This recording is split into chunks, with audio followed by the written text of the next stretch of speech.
রাসূলুল্লাহ সাল্লাল্লাহু আলাইহি ওয়াসাল্লাম বলেন, প্রত্যেক পাপীকে যখন হাদিসে মুস্তাকিব স্পষ্ট আছে, প্রত্যেক পাপীকে বান্দাকে যখন রাসের খাতিয়ার মধ্যে মানুষ যখন কাঁদেনে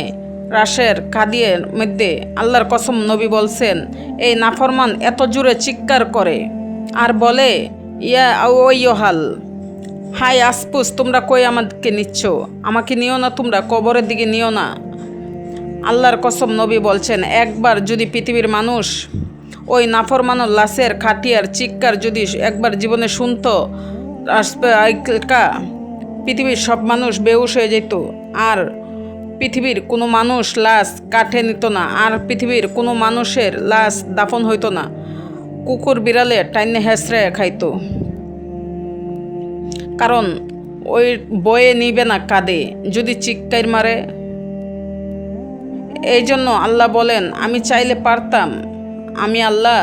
৬ লাখ নবী রাসূল পাঠাইছি, আমি আল্লাহ ২৩ বছর আমার বন্ধুর রক্ত শরীর জারজারা করে দিছি, আমার বন্ধুর কলিজা খুন ধরাইছি, পিঠে জারজা করেছি, আইবের রক্তে ইহুদের জারজার, ক্ষুধার রক্তে পেটে ঝারঝার বানাইছি, চোখের পানি আমি আল্লাহ তাআলা বন্ধুর মাধ্যমে দিন পৌঁছেছি, আমার কোরআন নাজিল করেছি,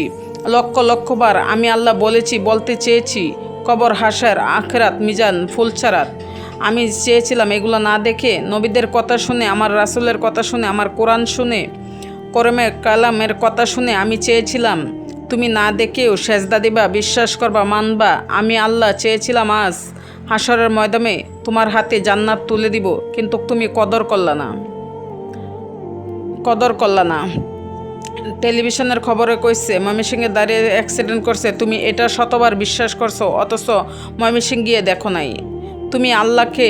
না দেখে বিশ্বাস করলা না, পাপের রাস্তা চলে